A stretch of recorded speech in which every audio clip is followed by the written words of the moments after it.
serahkan semua padanya semata. Akhiri ucapan alhamdulillah, segala puji milik Allah. Awali kebaikan dengan bismillah, serahkan semua padanya semata. Akhiri ucapan alhamdulillah, segala puji milik Allah. Segala puji milik Allah. Segala puji hanya milik Allah.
Mulia, indah, cantik, berseri, kulit putih bersih, merahnya pipimu. Dia Aisyah, putri Abu Bakar, istri Rasulullah.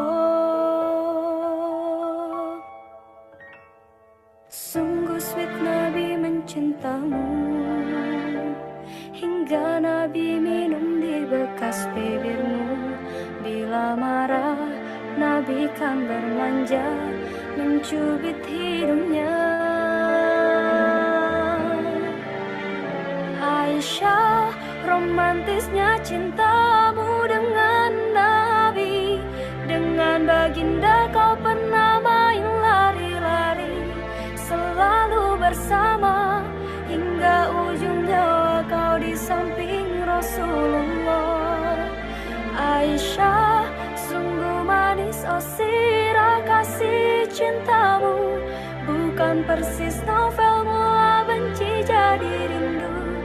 Kau istri tercinta, ya Aisyah, ya Humairah, Rasul sayang, Rasul cintamu.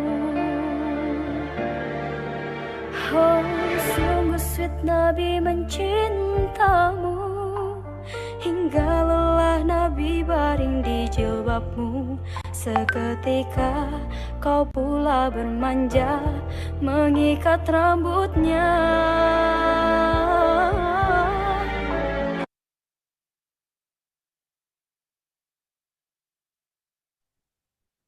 Baik, selamat datang teman-teman semuanya. Apakah suara saya sudah terdengar jelas? Baik, terima kasih teman-teman semuanya atas konfirmasinya. Sepertinya sudah lumayan banyak yang bergabung bersama saya kali ini, sudah ada 86 peserta.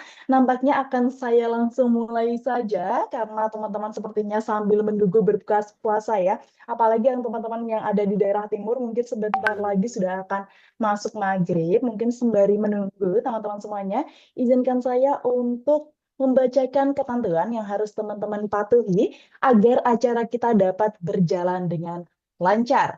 Yang pertama, pastikan untuk teman-teman semuanya dapat memastikan koneksi internetnya agar stabil, agar dapat mengikuti kajian dengan baik. Kemudian, saya mohon untuk dapat menggunakan nama asli dengan format instansi underscore nama pada platform ini.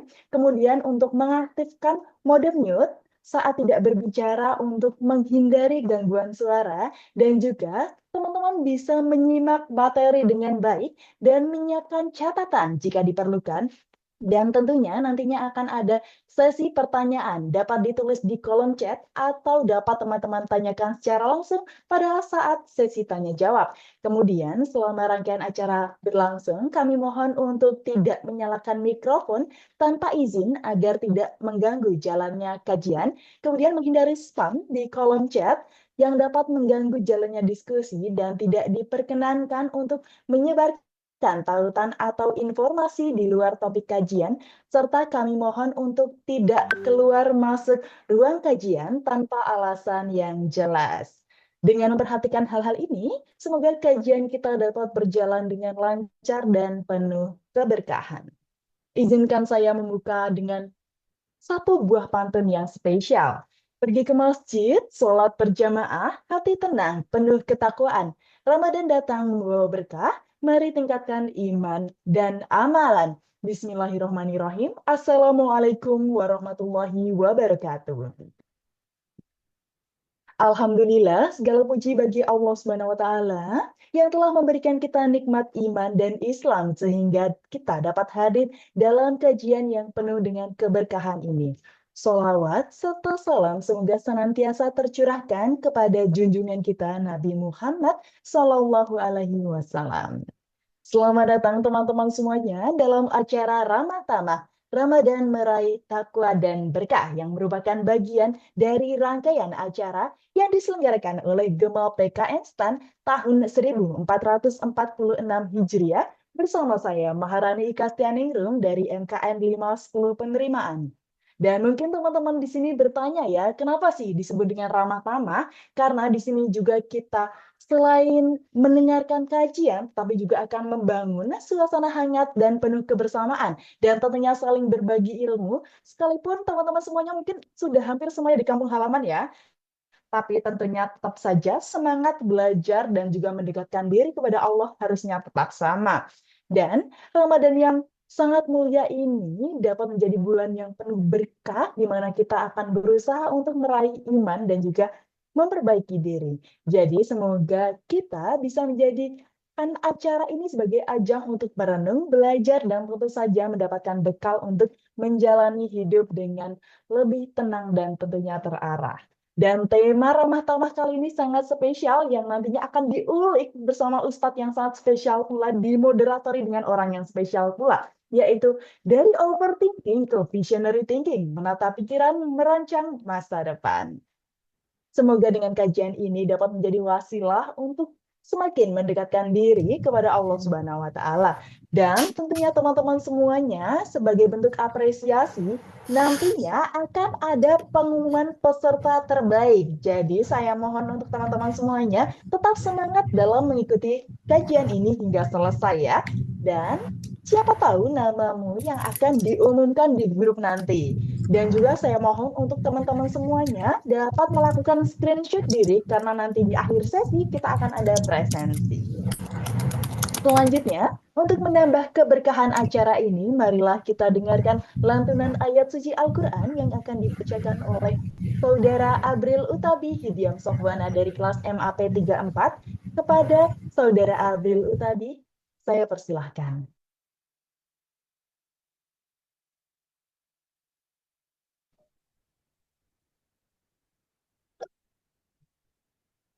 Assalamualaikum warahmatullahi wabarakatuh.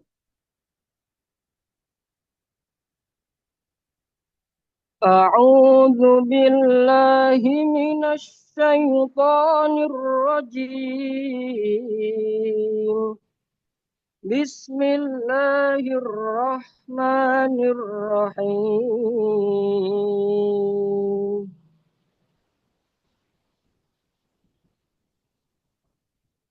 وكان عاقبتهما أنهما في النار خالدين فيها وذلك جزاء الظالمين يا أيها الذين آمنوا واتقوا الله ولتنظر نفس ما قدمت لغد واتقوا الله إن الله خبير بما تعملون ولا تكونوا كالذين نسوا الله فأنساهم أنفسهم أولئك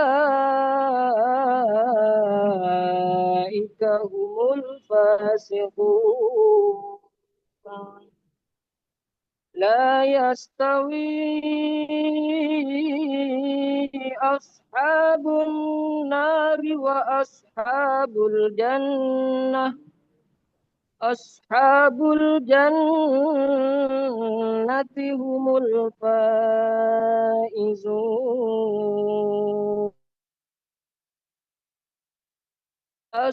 لو أنزلنا هذا القرآن على جبل لرأيته خاشعا متصدعا من خشية الله وتلك الأمثال نضربها للناس لعلهم يتفكرون هو الذي لا إله إلا هو عالم الغيب والشهادة هو الرحمن الرحيم هو الذي لا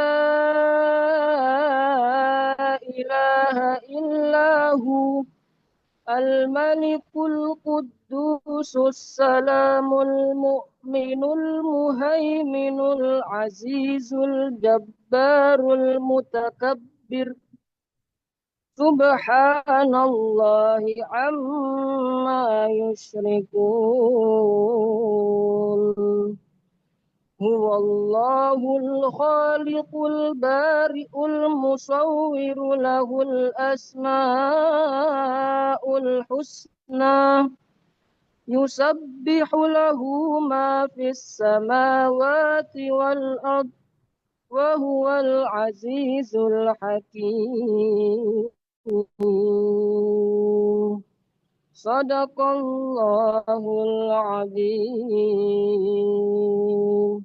Assalamualaikum warahmatullahi wabarakatuh. Waalaikumsalam warahmatullahi wabarakatuh. Jazakumullah khairan katsir kepada saudara Albril Utabi Hidiam Sohwana atas bacaan ayat suci yang begitu indah dan semoga semakin menambah ketenangan dalam hati kita semuanya. Hadirin yang berbahagia, sekalipun acara ini online, namun nampaknya suasananya masih akan tetap sama dan hanya berbeda jarak saja ya di antara kita ya. Baik, kita akan lanjut ke acara selanjutnya. Akan kita dengarkan bersama sambutan dari pembina MBM atau Masjid Baitul Mal PKN STAN, yaitu Ustadz Lutfi Mahrus. Kepada Ustadz Lutfi Mahrus, saya persilahkan. Baik, terima kasih pembawa acara. Bismillahirrahmanirrahim. Assalamualaikum warahmatullahi wabarakatuh. Alhamdulillah wassalatu wassalamu ala Rasulillah wa ala alihi wa sahbihi wa mawalah. Rabbi syrah li sadri wa yassir li amri wa hlul 'uqdatam min lisani yafqahu qawli, amma ba'd. Yang kami hormati narasumber kita pada sore hari ini Ustadz Abu Takeru, kemudian yang saya banggakan teman-teman mahasiswa dan para peserta seluruh panitia Gemar Ramadan 1446 Hijriah. Alhamdulillah, puji syukur kehadirat Allah Subhanahu wa taala, kita pada sore hari ini terus dicurahkan nikmat yang tidak terhingga oleh Allah Subhanahu wa taala sehingga kita masih diperkenankan untuk menikmati Ramadan tahun ini, beribadah di Ramadan tahun ini. Spesial bagi mahasiswa PKN STAN, Ramadannya full ya. liburan gitu ya. Dan ini suatu anugerah yang luar biasa. Dan mudah-mudahan ini bisa dimanfaatkan semaksimal mungkin oleh teman-teman mahasiswa karena tidak setiap orang diberi kesempatan untuk berjumpa dengan Ramadan, tidak di setiap orang diberi kesempatan untuk bisa beribadah maksimal dengan waktu yang sangat luang. Jadi ini merupakan nikmat yang harus kita syukuri dengan cara menggunakan seluruh aktivitas kita, melaksanakan atau meniatkan seluruh kegiatan kita untuk ibadah atau meraih ridho Allah Subhanahu wa taala. Kemudian mari kita berselawat kepada Rasulullah SAW. Allahumma sholli ala sayyidina Muhammad wa ala ali sayyidina Muhammad. Teman-teman sekalian, para peserta Ramah Tamah volume 1 ini, yang pertama yang ingin saya sampaikan, terima kasih jazakumullah khairan kepada narasumber kita Ustadz Abu Takeru yang berkenan hadir untuk menyampaikan materi kajian pada kesempatan sore hari ini. Kemudian terima kasih pula jazakumullah khairan kepada seluruh panitia yang telah mengusahakan, telah menyiapkan ya rangkaian acara Gemar Ramadan termasuk ramah tamah pada siang hari pada sore hari ini, dan mudah-mudahan acara ini menjadi acara yang Allah berkahi, acara yang Allah ridhoi dan memberikan manfaat pada kita semua di dunia maupun di akhirat. Teman-teman sekalian, rahimakumullah, tema yang diangkat sangat relevan dan sangat menarik sekali yang tadi dibacakan oleh pembawa acara, dari overthinking ke visionary thinking, menata pikiran merancang masa depan. Dan subhanallah tadi juga sudah dibacakan ya, ayatnya yang sesuai dengan tema tersebut tadi oleh Qori ya, Mas April membacakan surat Al-Hasyr dari ayat 17 sampai 24 sampai selesai. Kalau kita perhatikan tadi ayat yang sangat terkait dengan dalam tanda kutip merancang masa depan itu di ayat 18 ya, wal tangzur nafsu ma qaddamat lighad. Dan kalau kita cermati bersama, nanti Ustadz juga akan mengupas lebih dalam gitu ya. Itu ayat itu diapit dengan dua perintah takwa. Ya ayyuhalladzina amanu ittaqullaha wal tanzur nafsu ma qaddamat lighad wattaqullah. Jadi perintah takwa diulangi dua kali untuk mengapit tadi, untuk mengapit perintah untuk wal tanzur nafsu ma qaddamat lighad, artinya kan hendaknya setiap jiwa, setiap orang itu melihat apa yang telah diperbuat untuk hari esok. Jadi ini mengindikasikan bahwa teman-teman sekalian, kalau kita bicara masa depan, kita bicara visioner gitu ya, ke depan gitu, itu tidak dilepaskan dari petunjuk dan bimbingan Allah Subhanahu wa taala. Tidak bisa dilepaskan dari takwa kepada Allah Subhanahu wa taala. Sehebat apapun kita merancang, sehebat apapun kita merencanakan, sepandai apapun kita, sejenis apapun kita dalam manajemen, tanpa pertolongan Allah, tanpa kehendak Allah, maka tidak akan terwujud.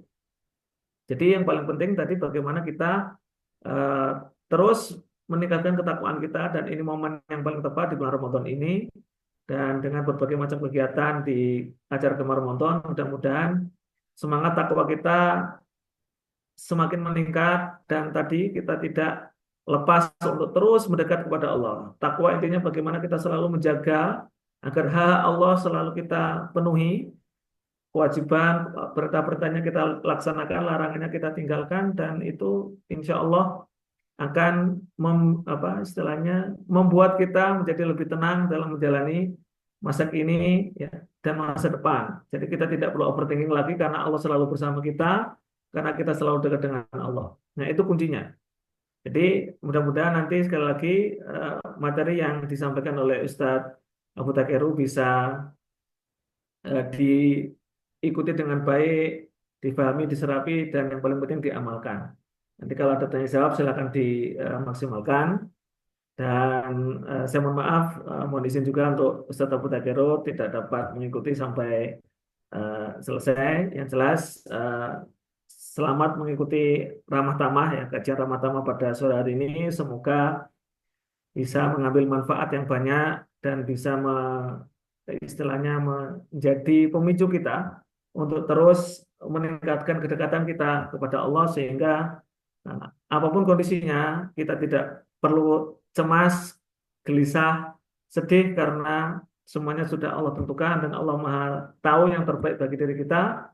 Dan yang paling penting, selama kita selalu menghadirkan Allah dalam segenap peristiwa kita, maka insya Allah kita tidak akan mengalami tadi ya kepanikan, kemudian overthinking, kecemasan dan lain sebagainya.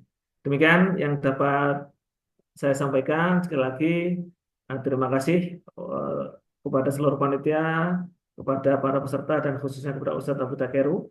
Semoga acara ini bisa berjalan dengan lancar dari awal sampai akhir, diberikan keberkahan dan keridhaan dari Allah Subhanahu wa taala. Demikian yang dapat kami sampaikan. Kurang lebihnya mohon maaf. Wallahu muwaffiq ila aqwamit thoriq. Wabillahi taufiq wal hidayah. Assalamualaikum warahmatullahi wabarakatuh.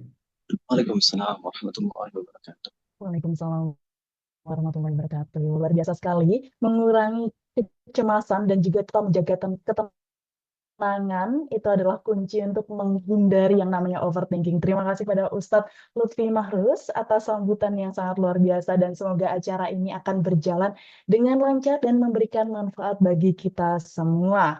Dan teman-teman semuanya, kini kita akan langsung pada acara inti kita, yaitu kajian bersama Ustadz Abu Takeru.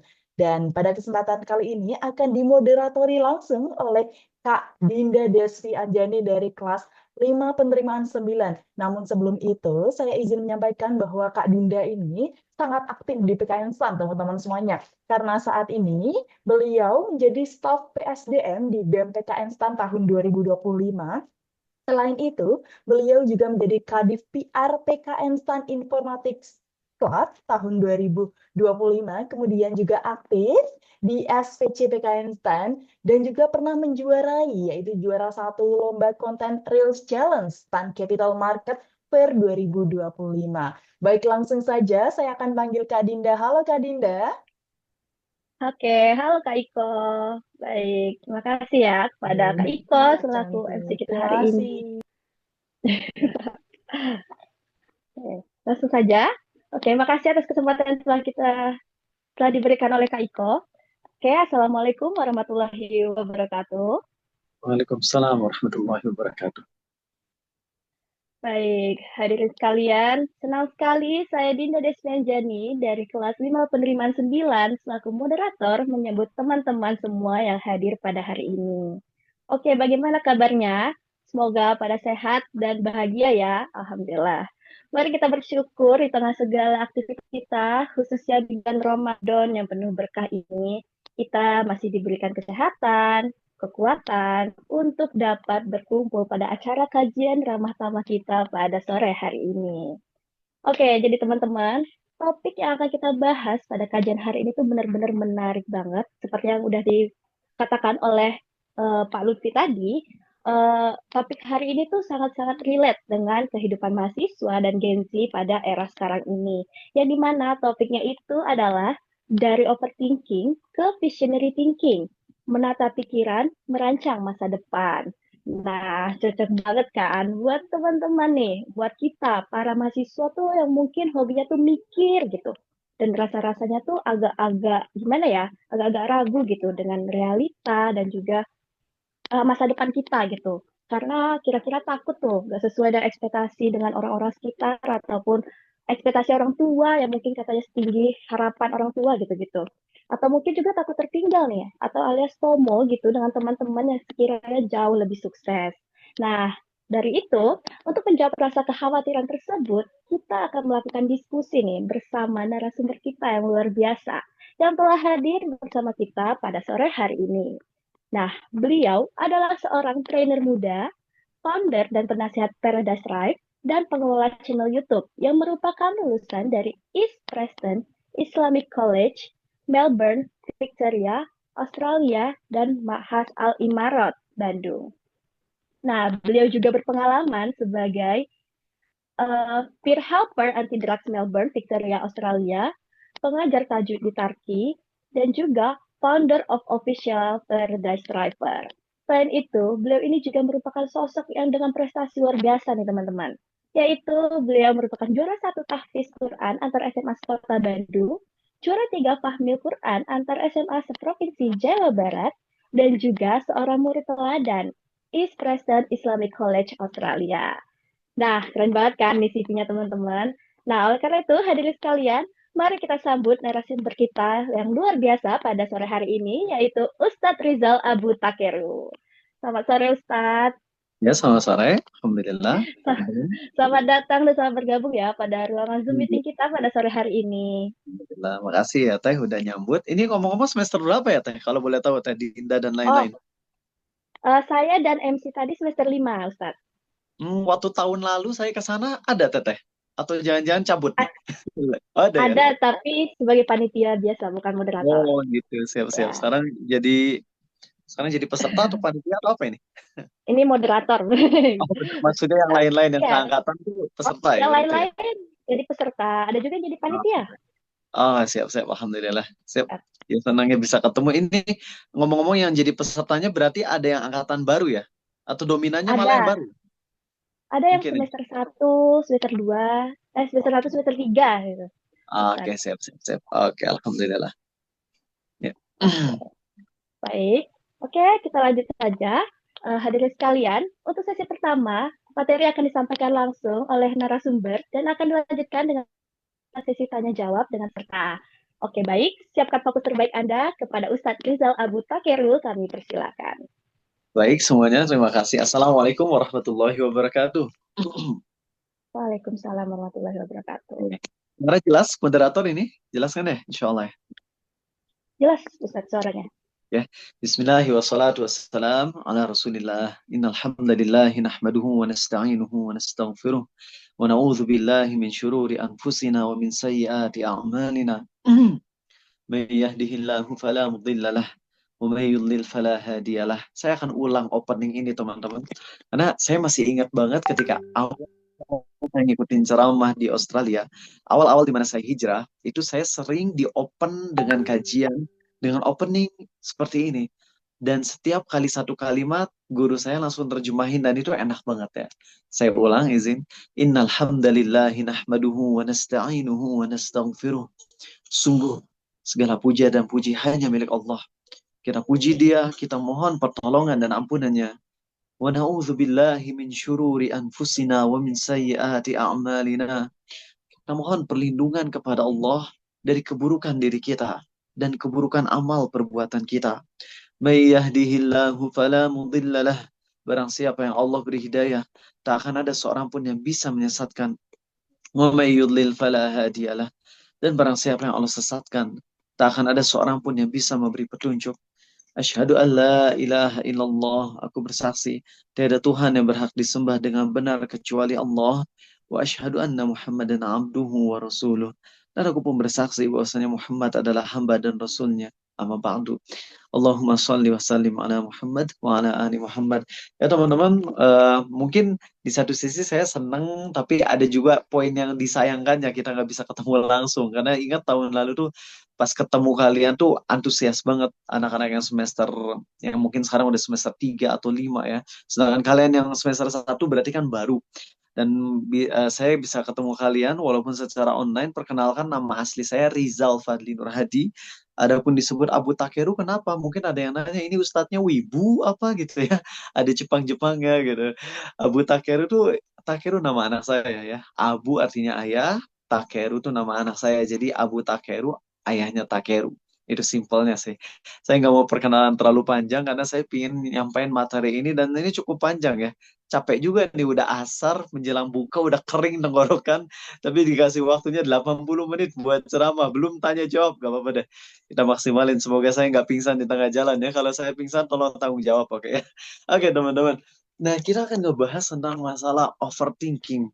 Jadi sebenarnya yang namanya orang punya kekhawatiran tuh wajar loh. Malah orang yang nggak punya kekhawatiran tuh nggak normal. Kebayang aja kalau misalnya ada orang, dia rumahnya kebakaran, anaknya hilang, anaknya diculik, anaknya dibunuh, terus dia nggak ada khawatir sama sekali. Oh gitu. Ini error nih orang kayak beginian. Ya, justru Allah mengkaruniakan rasa khawatir. Jadi khawatir itu sebenarnya karunia loh. Dalam beberapa tingkatan, kekhawatiran, rasa cemas itu sebuah karunia dari Allah.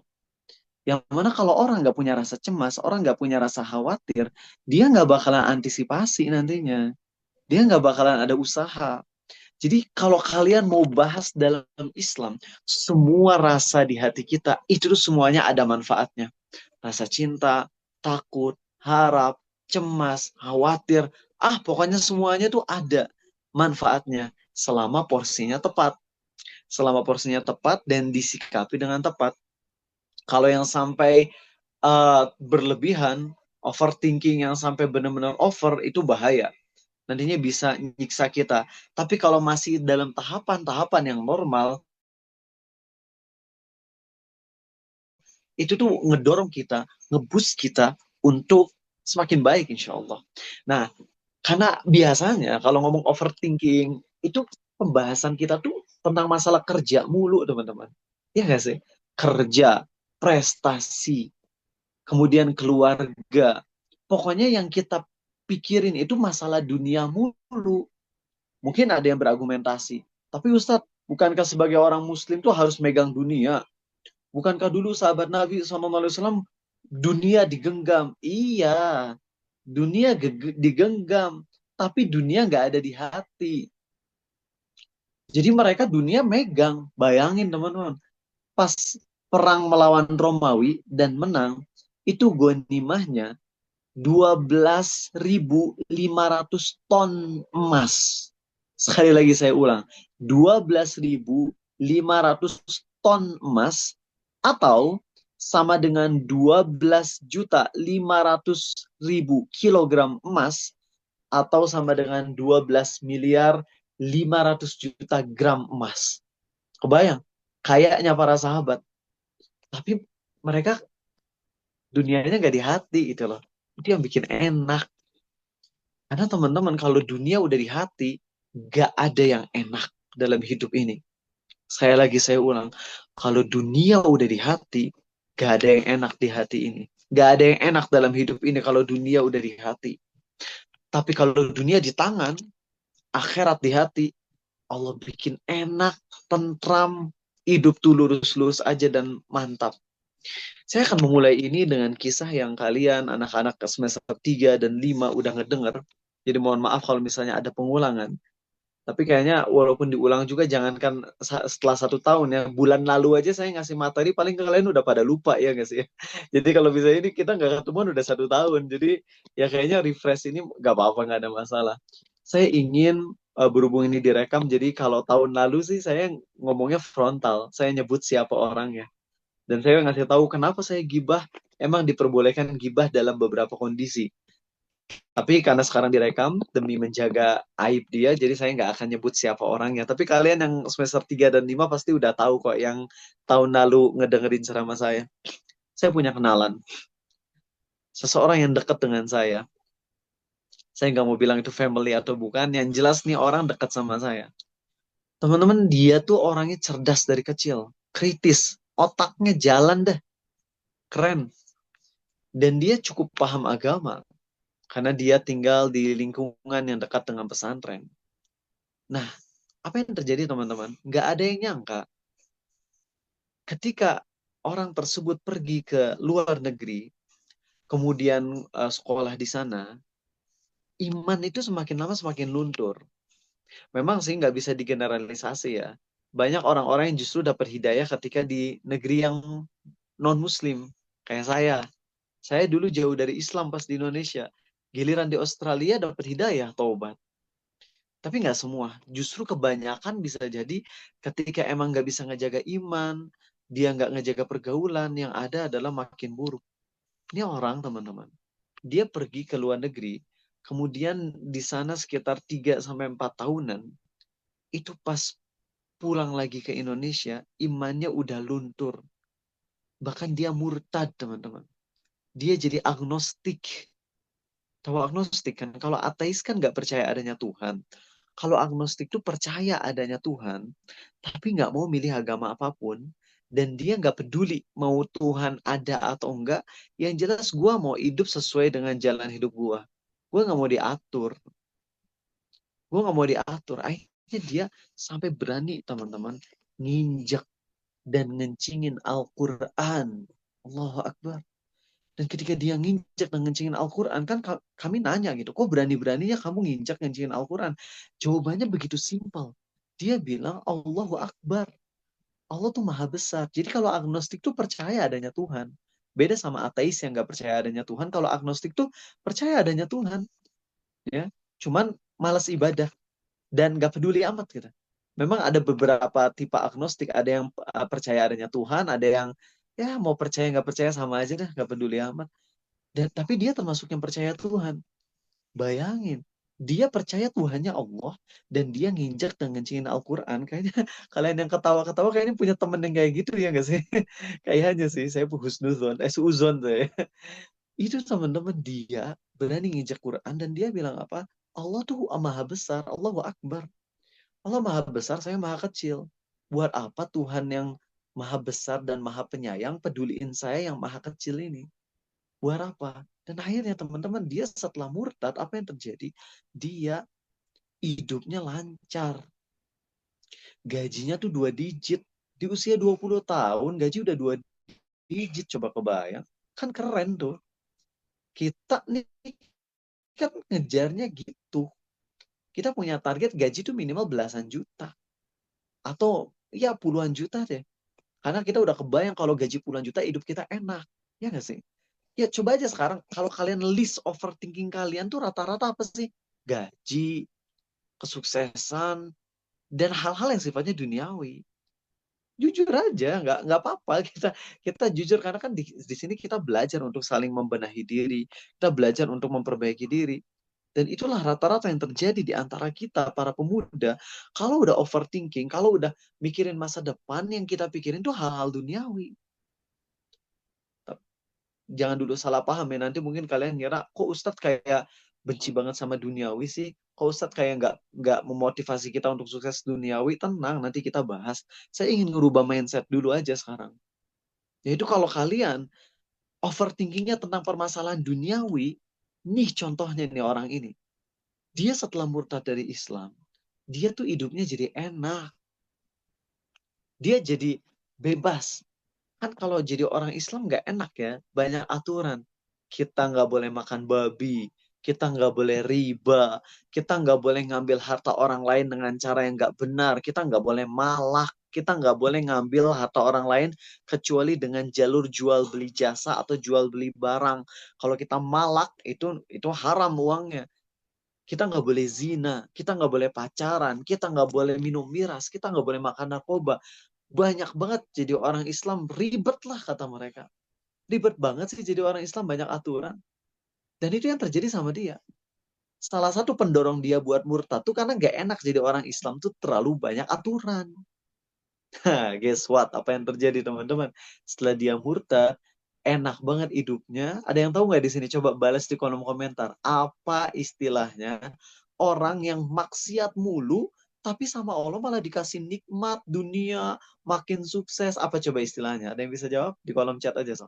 Saya pengen ngetes nih, dari 127 orang tuh yang hadir cuman berapa orang yang on cam. Oke, banyak yang ngejawab. Alhamdulillah. Benar, istidroj ya. Istidroj. Nah, teman-teman, kalau kalian doyan maksiat, tapi nggak disiksa sama Allah. Contoh nih, orang zina.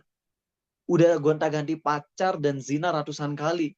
Tapi nggak kena HIV, nggak kena AIDS, nggak kena penyakit Raja Singa. Apa sih Raja Singa? Lion King ya? Bukan Lion King. Apa istilahnya tuh? Sifilis tuh, sifilis. Ada orang yang zina, tapi nggak kena penyakit-penyakit yang hubungannya dengan free sex. Apakah itu bukti kalau dia berada di atas kebaikan? No way. Kalau orang udah maksiat, tapi Allah diemin, Allah gak kasih siksa, bahkan Allah kasih kesuksesan dunia, itu istidraj, itu bukti saking bencinya Allah sama dia. Saking bencinya Allah sama dia, Allah udah gak peduli. Dunia dikasih dulu aja dah. Nanti siap-siap aja, ready. Di ujung hidupnya dapat jackpot. Azab Allah, punishment. Kecuali kalau emang Allah menghendaki hidayah, ada aja orang-orang yang udah dikasih istidraj, tapi kemudian banting setir, taubat ada. Tapi lihat apa yang terjadi sama dia, teman-teman. Beneran tuh, setelah dia murtad, gaji banyak, pokoknya enak lah hidupnya. Tapi dia hatinya kosong. Dia ngerasa, ya Allah, di dalam hatinya, karena dia kan percaya adanya Allah gitu loh. Percaya. Dia pun kalau doa ya ke Allah. Tapi dia ya kafir. Karena dia nggak peduli sama Allah, dia nginjek Quran. Tapi di hatinya kosong. Dia sampai mikir, kenapa saya udah murtad? Tapi kebahagiaan. Gaji udah puluhan juta per bulan. Beli enak, bebas, nggak ada aturan Islam. Dia sempat mabok, minum miras. Ketika dia lagi stres, dia makan narkoba. Salah satu jenis narkoba dia makan. Dan ketika dia makan, dia ngerasa nge-fly. Oh, enak. Tapi setelah nge-fly, nikmatnya hilang lagi. Sehingga untuk besoknya, untuk dapat nikmat yang setara, harus ditambah porsinya kan. Biar lebih nge-fly. Tapi habis itu hilang lagi rasa nge-fly nikmatnya. Terus saja itu terjadi sampai dia mikir, gue bisa overdosis nih kalau kayak gini terus. Nah teman-teman, tahu apa yang terjadi? Setelah dia 10 tahun murtad, dia benar ngerasain buntu. Hatinya buntu. Dia ngerasa nggak ada kebahagiaan dalam hidupnya. Akhirnya dia mulai baca Quran, kemudian dia nangis, dan selama 2 tahun proses belajar baca Quran lagi, menghayati lagi, setelah 12 tahun murtad, ujung-ujungnya dia masuk Islam lagi. Karena dia ngaku, gue nggak bisa bahagia, nyari kebahagiaan dengan cara lari dari Allah, justru yang ada buntu. Walaupun dunia dapat, tapi buntu. Nah, ambil pelajaran dari sini teman-teman. Kalau overthinkingnya masalah dunia, kenapa ya orang ini yang udah sukses? Bahkan kalian lihat tuh, orang-orang tersukses di dunia. Ada yang dulunya MMA. Siapa ya saya namanya lupa. Bukan lupa sih, nggak pernah ngapalin karena saya nggak suka MMA ya. Ada seseorang yang dia MMA, dia udah kelas tinggi lah, pokoknya udah sukses, udah terkenal di dunia. Dia udah beli mobil mewah yang super mewah tuh udah beberapa. Target dia dulu ketika miskin, saya pingin punya mobil mewah yang bagus, yang keren. Pokoknya semua yang saya inginkan dapat. Giliran sukses, dia beli tuh mobil-mobil mewah. Dia happy awalnya doang, tapi habis itu biasa aja. Udah aja gitu. Dan malah dia mikir, ya udah ini semua jadi pajangan aja, nggak ada kebahagiaan. Sekarang kita yang nggak punya apa-apa, pingin kayak gitu. Terus kalau udah dapat mau apa? Saya nggak ngelarang untuk punya mobil mewah, bukan. Sekali lagi, ini saya poin nomor 1 ceramah saya ini ingin ngubah mindset dulu. Itu poin yang harus kalian pegang. Saya ingin rubah mindset kita dalam masalah target, dalam masalah cita-cita. Itu yang ingin saya rubah di poin nomor 1. Ya, jadi jangan salah paham, soalnya kadang ketika saya ceramah gini, pernah kasusnya di sebuah kampus, saya didebat langsung pasti di sesi tanya jawabnya, Ustadz kok kayak nggak mikirin dunia, padahal Islam kan harus megang dunia, bla bla. Bro, tenang. Tadi kamu miss di poin ini, saya padahal udah ngingetin baik-baik, makanya saya sekarang lebih tegasin lagi. Bahwasanya, saya cuma ingin merubah mindset dulu aja. Yaitu kalau targetnya benar-benar asli, murni, duniawi doang, nggak akan dapat kalian. Nggak akan dapat. Nggak akan bahagia. Kalau cuma itu targetnya.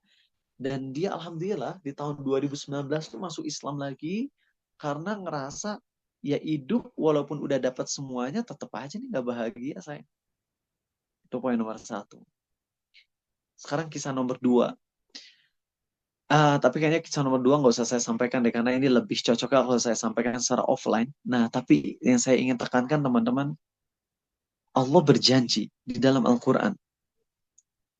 وَمَنْ أَعْرَضَ عَنْ ذِكْرِي فَإِنَّ لَهُ مَعِيشَةً ضَنكًا وَنَحْشُرُهُ يَوْمَ الْقِيَامَةِ أَعْمَى قَالَ رَبِّ لِمَ حَشَرْتَنِي أَعْمَى وَقَدْ كُنْتُ بَصِيرًا.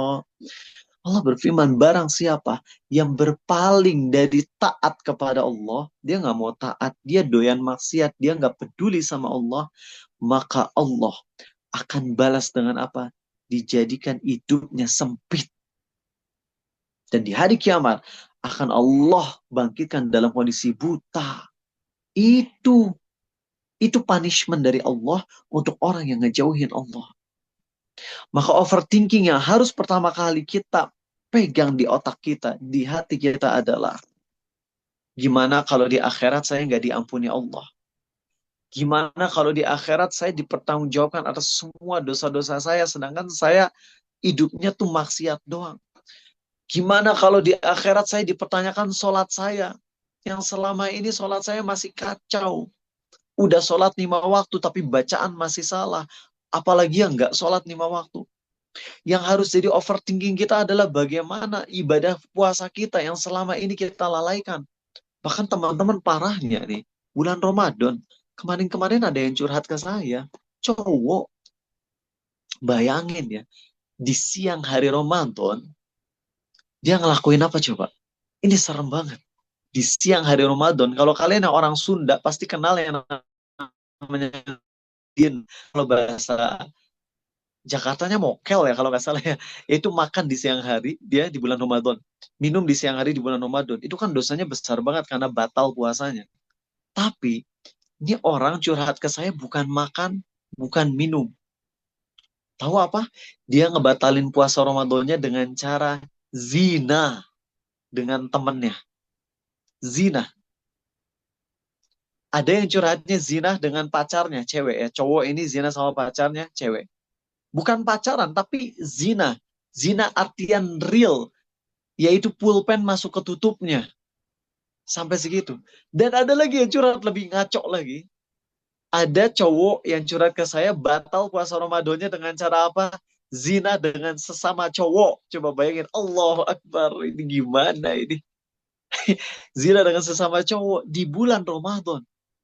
Bro, kalau ente batal puasa Ramadan dengan cara makan atau minum, itu wajib dikodok 1 hari yang batal tersebut. Dan tobat, itu dosanya ekstrim besar.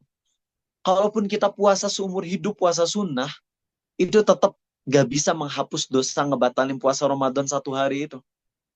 Jadi puasa sunnah tuh gak bisa nge-cover. Walaupun seumur hidup kita puasa sunnah. Terus gimana Ustadz kalau mau dihapus dosanya? Tobat, itu aja. Nyesel, nangis karena pernah ngebatalin puasa Ramadan. Itu kalau batalnya dengan makan dan minum. Adapun yang batalnya dengan cara berhubungan badan, dengan istri aja, itu ada hukumannya. Apalagi dengan pacar, apalagi dengan sesama cowok gitu. Tahu apa hukumannya? Hukumannya selain dia wajib mengkodok 1 hari, dia harus puasa 60 hari berturut-turut tanpa boleh batal. Dia harus 60 hari puasa. Kalau di hari ke-59 dia batal, dia balik lagi ke hari ke-0 lagi. Berat banget. Dan itu cowok ada yang kayak gitu. Kita harus overthinking tentang perkara akhirat dulu deh. Tenang. Nanti saya akan bahas tentang masalah pekerjaan dan sebagainya. Tenang, kalem. Saya sekali lagi poin nomor 1 tuh pingin greget dulu. Para pemuda, kalian overthinking masalah pekerjaan ini itu, tapi kalian nggak pernah overthinking tentang masalah sholat yang kalian lalaikan selama ini. Puasa yang kalian batalin selama ini, itu nggak pernah jadi overthinking kalian. Itu nggak pernah jadi bahan kalian untuk mikir di akhirat kayak gimana. Kenapa sih Ustadz ngingetin kita tentang akhirat mulu. Kita kan pengen jadi orang yang sukses di dunia. Karena teman-teman, nih, kalian jadi orang miskin di dunia, dan dibandingkan dengan jadi orang miskin di akhirat, saya pengen ngasih kisah nyata, real. Ini fakta. Ini bukan dongeng, bukan hoax. Karena ini yang menyampaikan langsung adalah Nabi Muhammad SAW. Dari Allah lewat malaikat Jibril, dan kita wajib beriman karena kita muslim. Coba bayangin teman-teman ya. Saya ingin ngasih tahu tentang seorang muslim yang paling miskin di akhirat. Yaitu seorang muslim yang penuh dengan dosa dan maksiat. Dan muslim ini walaupun mati dalam kondisi Islam, tapi dia ngebawa dosa yang sangat besar. Mungkin pernah nyuri, pernah ngerampas harta orang, pernah korupsi 271 triliun misal gitu teman-teman. Dan pernah ngelakuin dosa-dosa yang lainnya. Ini orang-orang yang ngelakuin dosa super ekstrim besar, tapi mati dalam kondisi Islam.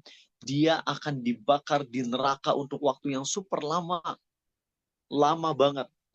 Tapi nggak selama-lamanya. Nggak forever. Karena yang forever in the hellfire, only the disbeliever. Orang yang selama-lamanya di neraka tuh cuma orang-orang kafir doang. Adapun orang muslim yang mati dalam kondisi maksiat, mereka akan masuk neraka ketika dosanya sudah habis atau ketika udah diadili oleh Allah, barulah mereka masuk surga. Nah ini muslim ini menjadi muslim yang terakhir masuk surga. Sehingga udah nggak ada lagi orang Islam yang maksiat di neraka tuh udah habis semuanya, udah masuk surga semua. Sampai sisanya satu orang doang. Setelah orang ini dikeluarin dari neraka, dia tuh udah kebakar gosong. Dia bilang ke Allah, ya Allah, palingkan wajahku dari neraka. Panasnya begitu membakar ya Allah. Allah bilang, saya lagi ini hadisnya otentik. Riwayat Al-Bukhari. No doubt. Gak ada keraguan ini kisahnya nyata akan terjadi. Nabi SAW dikasih tahu oleh Allah dan Allah maha tahu apa yang akan terjadi. Sehingga kalau udah ada hadis yang sahih kita gak perlu ragu lagi. Ini orang teman-teman kelak di neraka, beres dari neraka, dia bilang ke Allah, ya Allah, palingkan wajahku dari neraka. Karena panasnya begitu membakar. Akhirnya Allah berfirman, kalau aku kabulkan permohonanmu, kamu mau minta apa-apa lagi enggak? Dia bilang, janji ya Allah, aku bersumpah demi kemuliaanmu. Aku nggak akan minta apapun setelah yang satu ini. Akhirnya Allah kabulin. Asalnya menghadap neraka jadi menghadap surga. Tapi dari jauh, dia ngelihat surga dari jarak jauh. Kemudian dia bilang ke Allah, ya Allah, dekatkan aku ke surga. Allah berfirman, tadi kamu udah janji. Nggak akan minta apapun setelah yang satu ini. Tapi dia melas, ya Allah, jangan biarkan aku jadi orang yang paling sengsara di alam ini, ya Allah, ya Allah, ya Allah. Dia minta. Akhirnya Allah berfirman, kalau aku kabulkan permohonanmu yang satu ini, kamu mau minta apa-apa lagi enggak? Dia bilang, enggak ya Allah. Aku bersumpah, janji, enggak akan minta apapun setelah yang satu ini. Akhirnya dia didekatin ke surga tuh, sesuai permintaannya tadi. Udah di depan pintu surga, tapi nggak bisa masuk. Dia akhirnya bilang ke Allah, ya Allah, masukin aku ke surga. Allah menghardik dia. 3 kali dia minta dikabulin. Dan dia masih minta lagi. Akhirnya setelah Allah hardik dia, Allah masukin dia ke surga. Setelah masuk surga, teman-teman, dia oleh Allah ditawarin, maukah engkau aku beri salah satu dari kerajaan raja-raja dunia? Ya maulah jelas. Nah, saya mau nanya nih, coba saya langsung nunjuk orang aja nggak apa-apa kan ya? Karena ini kan kalau saya nanya takutnya nggak ada yang ngejawab, jadi saya mau langsung nunjuk dan on mic ya. Jadi nanya langsung jawab. Mas Thomas, oh, Masya Allah. Thomas bro, ya boleh nanya Mas? Di on mic ya? Bisa on mikrofon? Nggak bisa ya? Oh, Mas Adit ketawa-ketawa, nanti jangan-jangan Mas Adit ya nanti saya ini loh, tembak lah. Kabut. Mas Thomas bisa on mic? Atau emang nggak bisa ya dari panitianya? Saya mau nanya nih. Ada? Nggak bisa? Ah, siap. Mas Thomas sehat? Alhamdulillah sehat. Alhamdulillah, sehat, alhamdulillah. Nah, Mas, saya mau nanya dong, sebutin satu raja yang hidup di zaman now. Satu raja aja yang Mas Thomas tahu. Raja Hamengkubuwono 10, Ustaz. Itu di mana tuh? Tinggalnya. Ya. Oh, masih hidup atau udah meninggal? Masih hidup, Ustaz. Oh, masih hidup. Di mana beliau hidupnya? Negara apa? Itu di Jogja, Ustaz. Sultan Oh, di Jogja. Jogja. Rajanya jangan raja yang kecil deh, raja negara deh. Coba. Mungkin sekarang King Charles, Ustaz. King Charles. Mas anak IPS dulu ya? Bukan anak IPA, Ustaz. Anak IPA kok cerdas sih sama IPS-nya? tumben gitu. Masya Allah, makasih ya Thomas ya. Oke, Mas nyebut King Charles. Oke teman-teman, makasih. Bisa di on mic lagi ya. King Charles itu mungkin salah satu yang memang kaya banget, tapi saya mau nyebutin jangan jauh-jauh dulu deh teman-teman. Mari kita sebut salah satu kekayaan dari raja terdekat dari Indonesia. Raja Brunei Darussalam dah. Tadi, penghuni surga termiskin yang mana dia dibakar di neraka untuk waktu yang paling lama, itu ketika masuk surga oleh Allah dikasih satu kerajaan kan. Nah, kita coba untuk bisa apa ya namanya, ini pendekatan aja. Kita pakai pendekatan matematika yuk. Karena surga itu indah banget, nggak mungkin bisa kita bayangkan dan gambarkan, tapi kita bisa melakukan pendekatan matematika biar kita ngewah gitu, biar kita ngiler dah.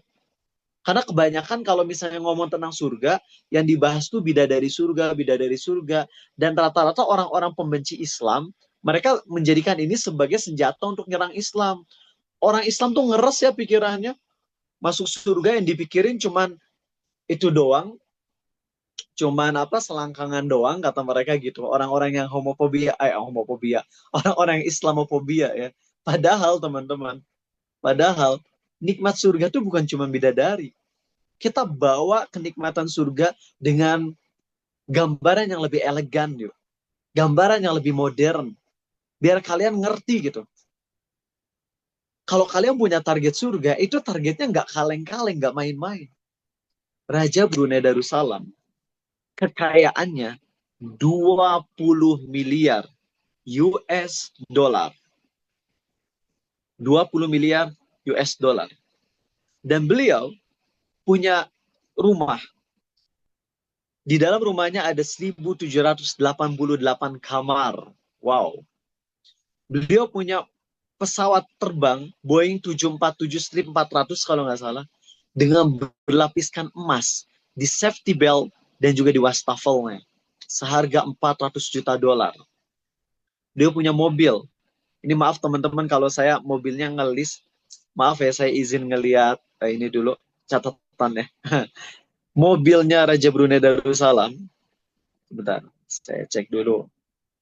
Ini mobilnya tuh mobil yang wah banget teman-teman. Bukan mobil yang yang ini. Nah, ini dia. Raja Brunei Darussalam. Cepet. Ini saya videonya masih ada nggak sih? Kelihatan nggak kalian video saya? Ada ya? Oke.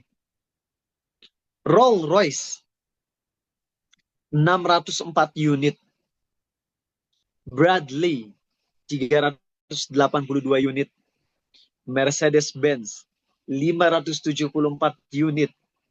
BMW 209 unit. Ferrari 452 unit. Jaguar 179 unit. Aston Martin 11 unit. SSV 1 unit. Koenigsegg 134 unit. Dia tadi masih kedengaran kan ya? Lamborghini ya. Lamborghini 21 unit teman-teman. Bayangin, kekayaan Raja Brunei Darussalam sampai segininya. Dan tukang cukur rambut Raja Brunei Darussalam itu sekali cukur 20.000 US dollar. Avanza nggak ada kayaknya. Oke, nggak ada ya. Itu teman-teman, mobilnya mobil yang mewah-mewah beginian. Dan tahu gak sih teman-teman? Itu penghuni surga, pas udah dikasih kekayaan kayak tadi, kan dia seneng gitu. Ya. Kekayaannya ya tentu lebih mewah daripada mobil, karena nanti di surga tuh ada sesuatu yang di dunia nggak ada. Sebagaimana dalam hadis yang sahih, di surga tuh nanti ada kuda terbang, yang kudanya terbuat dari rubi. Rubi kalian tahu nggak sih? Rubi itu permata yang warnanya merah. Rubi itu bukan perhiasan yang warnanya merah indah banget. Bayangin, itu kuda bukan terbuat dari daging, tapi kudanya terbuat dari rubi. Dan si kuda ini punya sayap yang bisa terbang ngebawa kita kemanapun yang kita inginkan. Gimana gak keren itu di surga? Mana ada sekarang kayak gitu kendaraan yang seelegan itu? Gak ada. Kalau kendaraan, mobil yang terbuat dari rubi itu harganya udah berapa kuadriliun mungkin. Nggak ada modal kayaknya Indonesia untuk ngebelinya. Itu teman-teman, lihat bayangin dengan kekayaan yang tadi Raja Brunei Darussalam aja. Dan Raja Brunei bukan orang terkaya loh. Raja Brunei bukan orang terkaya. Raja Brunei itu salah satu raja, tapi bukan raja terkaya. Dan kembali ke penghuni surga termiskin, setelah Allah kasih satu di antara kerajaan dari raja-raja dunia, Allah berfirman, untukmu sebanyak itu pula. Untukmu sebanyak itu pula. Untukmu sebanyak itu pula. Untukmu sebanyak itu pula. Dan untukmu 10 kali lipatnya. Jadi penghuni surga termiskin akan mendapatkan 50 kali lipat dari kerajaan raja-raja dunia. Wow. Ini dong target kita. Kalian jangan jadi overthinking atau jangan jadi ngedown, jangan jadi pesimis ketika kalian gak bisa punya gaji 20 juta rupiah per bulan. Karena itu targetnya terlalu kecil. Kalian jangan jadi pesimis ketika kalian gak bisa dapat istri yang cantik. Kalian jangan jadi insecure ketika ngelihat teman-teman yang sukses secara duniawi. Karena kalau kalian insecure sama yang gajinya cuma 30 juta per bulan, berarti target kita terlalu rendah. Itu kalau kita hitung pakai hitungan matematik penghuni surga termiskin, teman-teman. Kalau kekayaan Raja Brunei Darussalam itu 20 miliar, terus tadi kan dikasihnya 50 kali lipat kata Nabi SAW. Berarti kalau 20 miliar kali 50 itu kan sama dengan 1 triliun US dollar. Kalau dirupiahkan tuh sama dengan 16,5 kuadriliun. Nolnya 15. Kuadriliun. Kebayang nggak sih? Itu kekayaan penghuni surga termiskin. Makanya kalau kalian masih targetnya itu cuman yang begituan doang, nggak level kalian. Terlalu rendah. Terlalu nggak ada apa-apanya. Inilah teman-teman yang harus jadi overthinking kita, yang harus jadi target kita, itu bukan 20 juta, bukan 30 juta. Target kita 16,5 kuadriliun rupiah. Itu target matematiknya. Adapun realnya tentunya di akhirat tuh nggak bisa diuangkan. Surga itu nggak bisa diuangkan. Surga tuh udah limitless, endless life. Nah, oke. Setelah kita udah berusaha ngubah mindset, bahwa kita tuh jangan punya target dunia. Target kita tuh akhirat. Target kita tuh surga. Kalau target kita cuma duniawi, itu rendahan banget, gak ada nilainya. Sekarang, baru kita bahas poin nomor 2. Ustadz, dari tadi emang Ustadz tuh nyuruh kita untuk gak sukses di dunia ya? Ustadz nyuruh kita untuk fokus ibadah aja ya? Fokus ngejauhin maksiat, fokus ibadah, biar masuk surga, kemudian jadi kaya di surga. Gak apa-apa di dunianya jadi orang miskin, gak sukses. Gak apa-apa dunianya jadi orang yang gak punya apa-apa. Itu ajaran Ustadz. Ya kagak dong. Gak gitu juga. Nah sekarang, saya mau nanya ke Mas Rafli, PKN Stan Rafli. Rafli bisa on mic. Saya pengen tahu, ada gak sih Rafli cita-citamu sebelum masuk kampus ini? Pernah nggak kepikiran pingin jadi apa? Asal jangan jadi presiden aja, oke? Karena kalau jadi presiden kan harus punya skill yang wow gitu ya. Kayaknya Rafli nggak punya skill untuk jadi presiden ya. Merendahkan ya. Nggak bermaksud merendahkan, tapi ya emang merendahkan. Oke, Rafli punya cita-cita jadi apa, Raf? Oke, terima kasih Ustadz. Sebelumnya sempat terpikiran untuk menjadi polisi Ustadz. Pingin jadi polisi gitu ya. Kenapa pingin jadi polisi? Biar bisa nembak orang jahat gitu ya, atau apa nih? Kayaknya seru aja gitu. Seru ya. Bisa nangkep orang-orang jahat gitu kan. Seru aja gitu. Rafli kalau sering main GTA kayaknya ya. Tapi seneng jadi polisinya ya. Gak seneng jadi kriminal. Jadi sering si kriminalnya ditangkapin polisi. Oke. Pingin jadi polisi. Masya Allah teman-teman. Walaupun memang ya mindset kebanyakan masyarakat ya udah banyak yang ya gak seneng. Tapi teman-teman ingat ya bahwasanya kita nggak bisa menjudge suatu instansi gara-gara oknum tertentu. Kita semua berjuang jadi baik. Dan saya punya teman-teman, Masya Allah, dari kepolisian, dari TNI yang Masya Allah mereka luar biasa banget. Sangat baik kinerjanya, jujur. Mereka benar-benar berusaha menegakkan kebaikan, kebenaran. Saya sangat apresiasi mereka. Jadi tolong ya kita apresiasi semua bidang pekerjaan yang halal.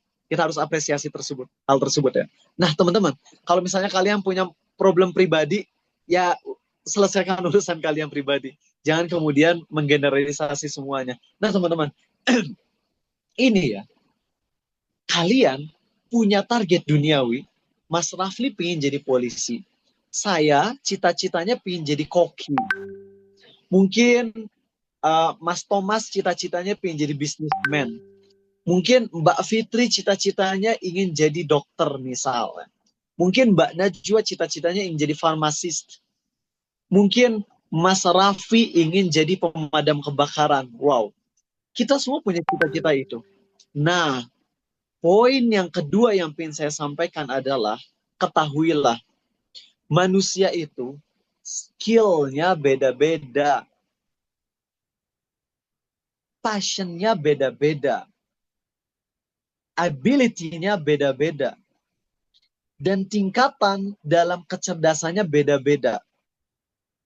Gak semua orang bisa sama target. Semua orang cita-cita mungkin bisa sama, tapi pencapaian tuh pasti beda-beda. Allah menghendaki kita untuk ikhtiar yang terbaik dalam apa yang Allah berikan ke kita.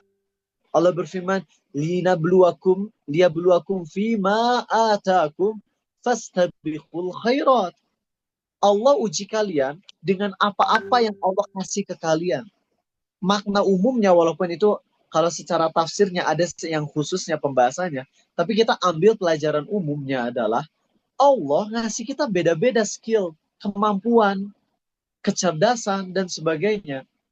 Allah gak nyuruh kita untuk jadi orang lain.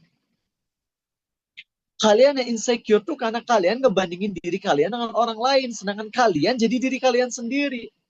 Allah nggak nyuruh kita jadi bisnismen seperti yang di Cina tuh siapa sih? Kok saya tiba-tiba lupa yang ngeblank ya, di Cina yang Alibaba, Alibaba ya kalau nggak salah. Jackie Chan ya? Kok Jackie Chan sih? Saya lupa lah namanya pokoknya. Siapa? Alibaba? Oh, Jack Ma. Ya itu Jack Ma ya. Jack Ma asalnya miskin, kemudian jadi super kaya. Allah nggak nyuruh kalian jadi Jack Ma kok. Allah nggak nyuruh kalian jadi Thomas Alva Edison. Maaf kalau saya salah nyebut nama. Allah nggak nyuruh kalian jadi Jeff Bezos. Allah nggak nyuruh kalian jadi Elon Musk. Allah nyuruh kalian maksimalin potensi hidup kalian dalam kebaikan dan banyak-banyak berbuat baik, beramal soleh dengan kebaikan tersebut. Artinya apa? Saya mau dari keluarga saya sendiri deh ya. Ayah saya profesor matematika. Ibu saya psikolog. Adik saya dokter. Kakak saya programmer. Beda-beda semua. Saya lemot. Saya nih di keluarga yang paling lemot, teman-teman. Paling lemah otak. Kalau pelajaran sains, kacau. Matematika, nangis. Ayah saya profesor matematika, tapi saya lemot banget dalam hal matematika. Tapi saya punya kelebihan yang gak dimiliki oleh semua anggota keluarga saya, yaitu public speaking, yaitu kemampuan untuk menguasai audiens. Kayak tadi saya tablik akbar ngisi di depan 1.200 orang, dan itu beresnya pada ngasih testimoni, Ustadz kalau ceramah sampai jam 10 kami kuat Ustadz. Saya ceramah tadi cuma 1 jam, dari jam 7 sampai jam 8. Tapi para siswa bilang, kalau Ustadz ceramah sampai jam 10 kami kuat katanya. Emang saya ngejokes dan sebagainya. Kalau di sini susah, kalau di Zoom tuh ngejok kaliannya juga loading dulu, nggak ngerti. Saya ngejokes ketawanya 1 menit kemudian, jadi nggak lucu lah kalau di Zoom ya. Maaf kalau saya di Zoom mungkin terlihat kaku. Tapi kalau saya lagi live, lagi langsung maksudnya, itu saya sering ngejokes dalam ceramah saya, dan audiens tuh terkuasai, dead silent selama 1 jam tuh. Mereka diam, mereka senang. Dan itu nggak dimiliki oleh ayah, ibu, adik, dan kakak saya. Nah, teman-teman, sekali lagi, Allah itu nyuruh kita untuk memaksimalkan potensi kita. Sedangkan Allah ngasih kita beda-beda kemampuannya. Jadi jangan nilai kalian dengan orang lain. Jangan. Kalau misalnya ada teman kalian yang bisa sukses sebagai dokter, sedangkan kalian nggak bisa sukses menjadi dokter, kalian sukses kayak sebagai pedagang yang emang kalian skill di bidang tersebut. Kalau teman kalian ada yang sukses sebagai seorang pedagang dan kalian nggak bisa jadi pedagang, kalian sukses kayak jadi personal trainer di gym. Kalau teman kalian ada yang sukses menjadi koki, sedangkan kalian bukan bidangnya di situ, kalian sukses kayak jadi psikolog. Intinya, setiap kita beda-beda passionnya, kemampuan, dan juga lapangan pekerjaan pun beda-beda. Ada yang ikhtiar di sini, ada yang ikhtiar di situ. Yang penting maksimal aja usahanya. Setelah usaha maksimal dan emang kita ditempatin oleh Allah di sana, maksimalin kerjanya profesional. Jadi kita orang yang manfaat. Dan saya ingin ingetin baik-baik. Gaji mungkin gak seberapa. Tapi kalau kita master class, kalau kita benar-benar kerjanya maksimal, antusias, kita nggak korupsi waktu, kita nggak korupsi pekerjaan, kita nggak korupsi harta, kita maksimal, maka satu yang dijamin, Allah kasih berkah. Allah kasih berkah. Dan itu yang kita inginkan. Itu yang kita inginkan. Karena kalau udah berkah, hidup tuh enak. Jadi, kalian silakan di dunia jadi orang yang sukses sesuai passion masing-masing. Dan jangan nilai orang lain dengan kacamata kalian. Dan jangan nilai kalian dari kacamata orang lain. Biarin ada orang yang sukses di bidangnya. Saya nggak bisa gaji segitu. Tapi saya bisa gaji segini. Dan saya ingin gunakan gaji saya untuk yang terbaik. Saya ingin bahagiain orang tua. Saya ingin nabung buat haji. Saya mau nabung buat umroh. Saya ingin sedekah ke orang-orang miskin. Saya ingin ngebangun jembatan. Misalnya jembatan di kampung-kampung. Saya ingin tambal jalan-jalan yang bolong pakai uang pribadi saya.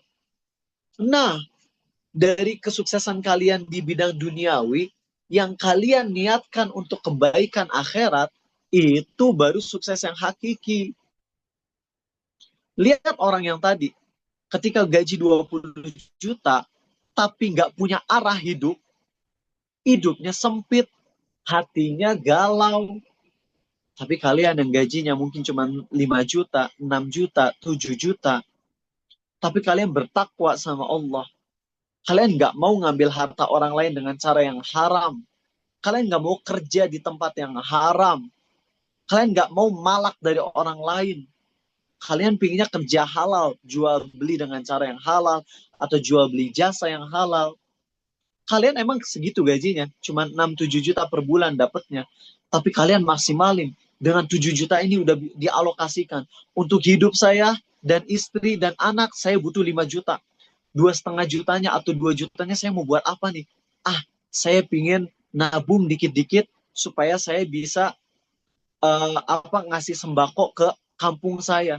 Atau saya ingin ngasih gaji ke guru-guru yang ngajar di kampung yang nggak dapat gaji. Sehingga nanti di kampung tersebut akan lebih teredukasi. Apalagi kalau yang ngedakwahin Islam gitu ya. Misalnya ngajar matematika plus ngajarin nilai-nilai Islam juga. Itu kita kalau bersinergi semuanya teman-teman udah enak. Hidup kita enak. Kalau kita tidak menilai orang lain dengan kacamata kita dan tidak menilai kita dengan kacamata orang lain. Artinya flow aja. Usahain maksimal dalam hidup kita. Menggapai yang terbaik. Kemudian setelah udah didapatkan sesuai ekspektasi kita, alhamdulillah. Kalau nggak sesuai ekspektasi kita, asal kita udah ikhtiar maksimal, syukuri, jalani, Allah berkahi. Dan saya akan ending ini, saya ingin nanti banyak di sesi tanya jawabnya mungkin teman-teman ya. Saya akan ending ini, tutup ini dengan satu kisah dari murid saya. Ingat ya, kuliah nggak harus sesuai dengan pekerjaan. Jadi kayak saya nih, kuliahnya sains. Kuliah sayanya fisika, kimia, biologi. Semua dicampur karena saya sains secara utuh. Semua dipelajari. Tapi sekarang saya jadi penceramah dan juga bisnis. Nggak nyambung. Ilmu sains saya nggak kepake. Saya punya murid di FPOK UPI, olahraga. Tapi dia jadi bisnismen dan udah punya 20 karyawan. Wow. Jadi kalian silakan kuliah, tapi nanti kalau pekerjaan nggak harus nyambung dengan kuliah kalian. Pekerjaan, targetin aja pertama yang nomor satunya adalah pastikan pekerjaannya yang halal. Poin nomor duanya, pastikan pekerjaan tersebut tidak membuat kita lalai dari kewajiban sholat, puasa. Kalau yang sampai jadi nggak sholat, seperti sebagian pekerjaan, yang mana di pekerjaan tersebut kita diharuskan untuk nggak sholat, maka itu jangan. Sampai kita nggak boleh sholat Jumat bahkan. Ya, jangankan pekerjaan yang wah, pekerjaan yang nggak wah pun, misalnya yang gajinya cuma 2 juta per bulan, tapi kalau di situ kita dilarang buat sholat, udah tinggalkan pekerjaan yang kayak gitu, jangan. Nah, teman-teman, saya pengen cerita tentang salah satu murid saya. Jadi saya ajar dia dari waktu dia masih SMK. Setelah saya ajar dia, saya sering ngisi ceramah. Dia nggak kelihatan orang yang terlalu semangat belajar Islam sih. Kalau saya lagi kajian, dia tuh suka tidur. Jadi saya agak meremehkan dia. Astagfirullah, astagfirullah ya. Saya agak meremehkan dia. Tapi tahu apa yang terjadi, teman-teman? Suatu saat, saya lagi makan, terus saya di chat di WhatsApp. Assalamualaikum, A. Waalaikumsalam. A, masih ingat saya nggak? Saya Acul. Ini nama samaran ya. Saya Acul, A. Tar Acul tuh yang mana ya? Itu tuh A yang dulu pernah nanya ke AA tentang masalah software bajakan. Hah? Software bajakan? Apa tuh? Jadi dia ini, teman-teman, dulu ketika masih kuliah, dia tuh punya laptop, punya macem-macem, dan dia udah memulai bisnis. Tapi dia penunjang bisnisnya tuh pakai software bajakan. Terus dia nanya ke saya, apa hukumnya pakai software bajakan? Saya jawab, nggak boleh. Fatwa ulama MUI memfatwakan tidak boleh kita menggunakan barang bajakan. Itu kan berarti kita mendukung piracy. Kita mendukung pembajakan, nggak boleh. Itu ternyata, teman-teman, dia setelah tahu hukum menggunakan software bajakan, dia hapus semua software bajakan. Sehingga full yang dia pakai adalah software original. Nah, sebelum saya ngebahas lanjut tentang masalah software ini, dia tuh pas ngechat saya, dia nanya, Rizal, saya mau nanya dong, kalau saya dapat gaji dari YouTube, itu boleh nggak sih saya gajinya dimanfaatin? Maksudnya halal nggak sih gaji dari YouTube? Maka saya jawab, YouTube itu kita digaji berdasarkan AdSense, di mana kita bikin konten, kemudian nanti di konten kita itu kalau kontennya bagus, nanti akan disimpan iklan di sana. Dan yang menggaji kita tuh iklannya. Sedangkan iklan di YouTube nggak semuanya halal. Ada iklan pinjaman berbunga, itu kan riba. Ada iklan produk-produk yang nggak halal. Ada juga yang halal. Maka kesimpulannya, gaji dari YouTube itu kecampur, mix. Ada halalnya, ada haramnya. Ya kalau diperkirakan mungkin ya, kalau misalnya dia dapat dari YouTube 20 juta, mungkin 10 jutanya halal, 10 jutanya haram. Nah, apa yang terjadi, teman-teman? Dia bilang, oh gitu ya, A. Ini kebetulan saya alhamdulillah bikin YouTube. Dan pendapatan saya dari YouTube tuh kurang lebih sebulan tuh 14 juta. 14 juta. Dan saya ingin membersihkan, mau tobat, mau dibersihin aja semuanya, saya nggak mau gaji dari YouTube kecampur halal haram, mending saya bersihkan. Gimana cara bersihnya? Saya hanya kasih tahu, kalau harta haram tuh cara mensucikannya bukan dengan cara disedekahin 2,5%, beda. Ya, 2,5% itu zakat dari harta kita yang halal. Kalau harta haram nggak bisa disedekahin 2,5%. Nggak bisa disedekahin 10% biar jadi halal. Enggak. Itu ada penanganan khusus. Kalau kita dapat duit dengan cara yang haram tuh ada penanganan yang khusus. Tapi dia bilang, ini kebetulan saya udah dapat 40 juta dari YouTube.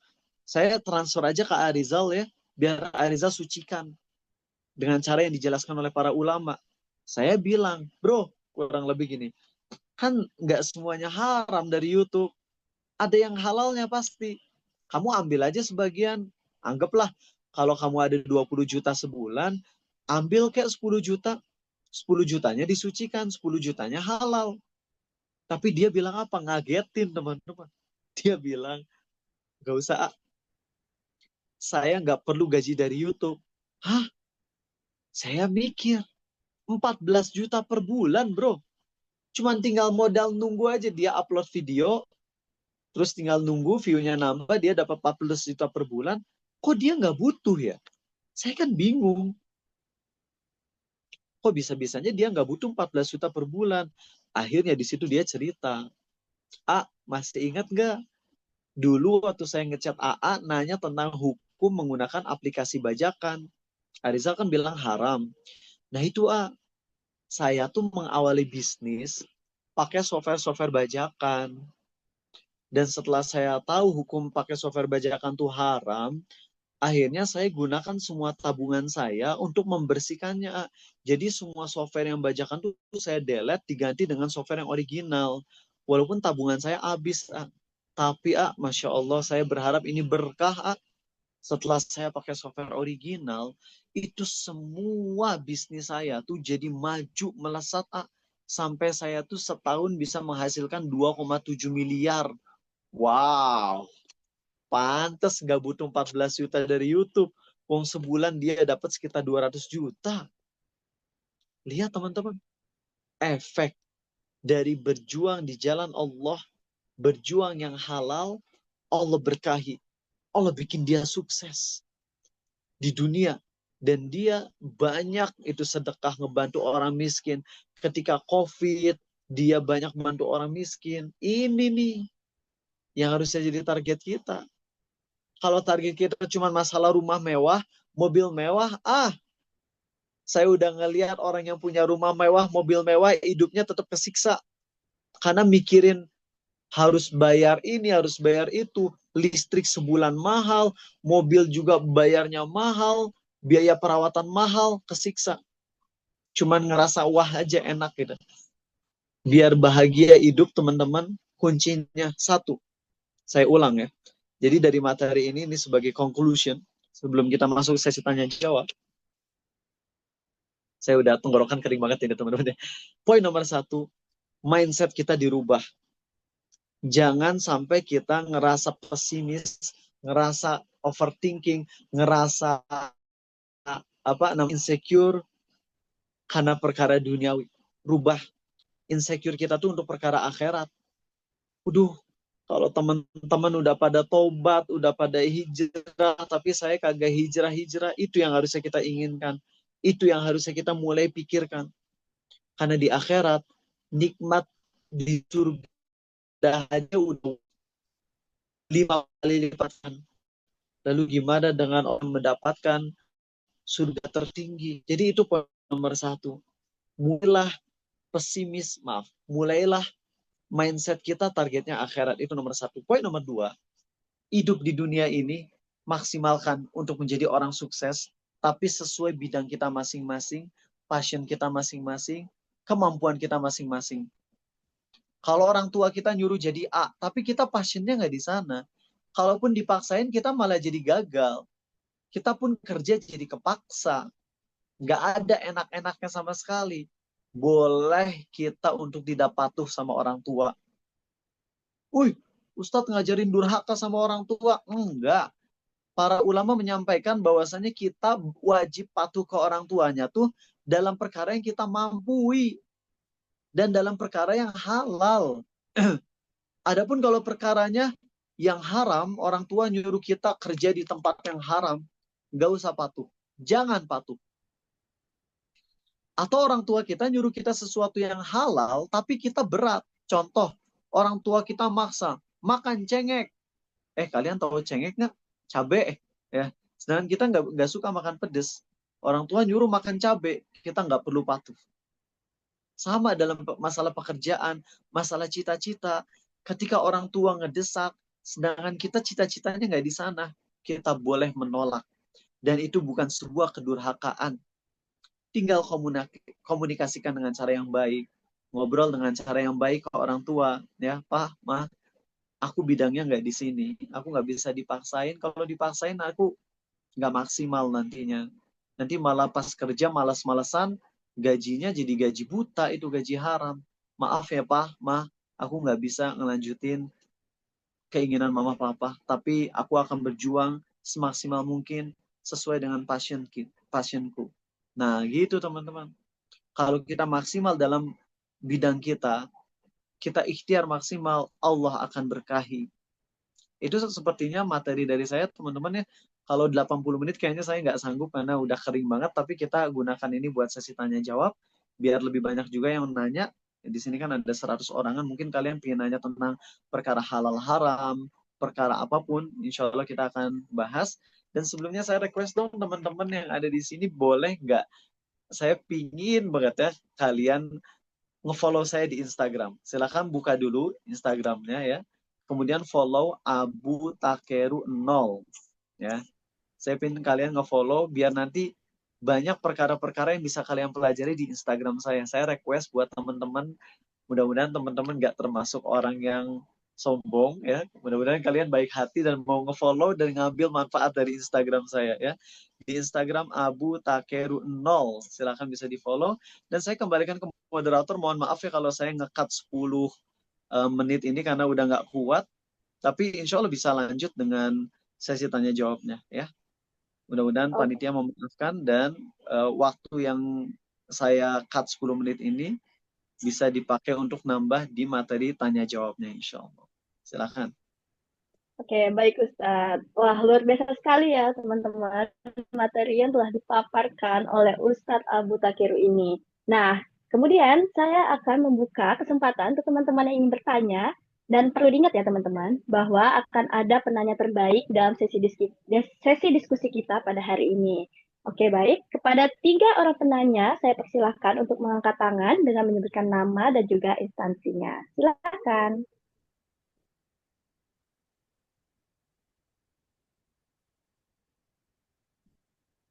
Baik, apakah ada yang ingin bertanya, teman-teman?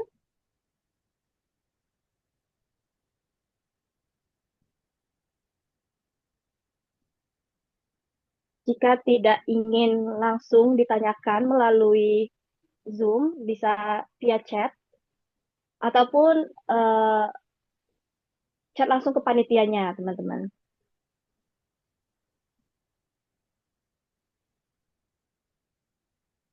Apakah teman-teman ada yang ingin bertanya? Oke, kalau begitu bagaimana sembari menunggu? Ini ada teman-teman. Baik, ini ada pertanyaan dari PKS_Dia Ayu Wulandari. Jadi ada pertanyaan dari dia ya, ini teman-teman namanya. Sebentar, saya cek dulu pertanyaannya. Oke, pertanyaannya. Izin bertanya Ustadz, apabila yang di-overthinkingkan adalah usahanya, bagaimana ya Ustadz? Oke, itu pertanyaan. Mungkin seperti merasa kurang maksimal dalam melakukan sesuatu, seperti itu. Ya, baik. Jadi gini teman-teman ya.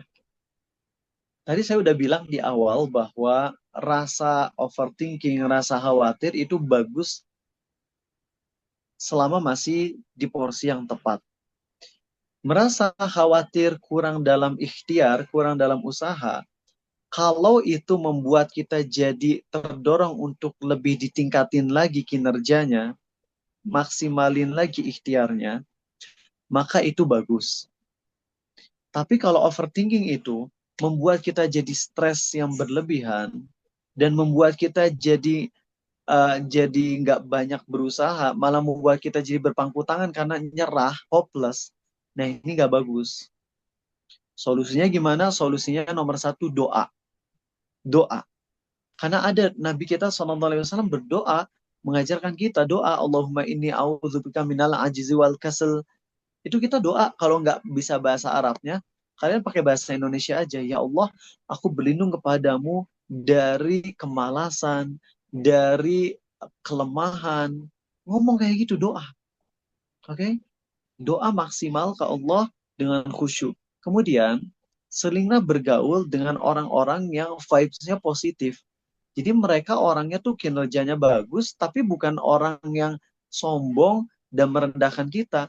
Sehingga kalau kita dekat sama mereka tuh yang ada dikasih saran, dikasih masukan. Sehingga yang ada kalau dekat mereka kita akan semakin terupgrade gitu. Itu solusinya dua yang bisa saya sampaikan. Sekali lagi, kalau overthinkingnya itu benar-benar sampai membuat kita jadi nggak gerak, maka ini bahaya.